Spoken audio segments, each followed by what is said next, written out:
La petite ville tranquille de Saarlouis en Allemagne a été l'espace de quelques minutes le théâtre d'un braquage spectaculaire ce vendredi matin.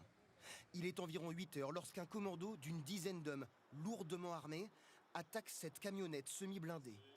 Un homme bloque les roues avec des cales, un autre ouvre le feu vers le conducteur lorsque le reste de l'équipe fait exploser les portes arrière du véhicule, faisant brûler plusieurs voitures.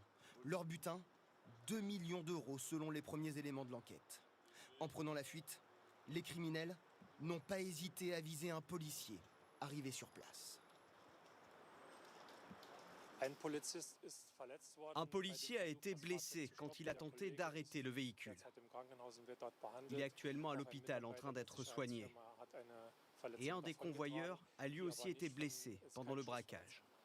Ce ne sont pas des braqueurs allemands. Très rapidement, les malfaiteurs traversent la frontière, abandonnent une de leurs voitures en Moselle avant de prendre la direction de la région parisienne.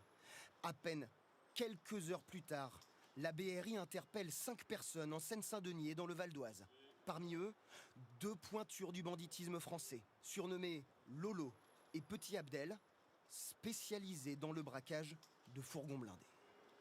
Ces individus-là ont été interpellés rapidement, donc ce qui démontre aussi qu'ils étaient déjà sous surveillance et donc qu'on avait affaire à des personnes très bien connues de la police et de la justice.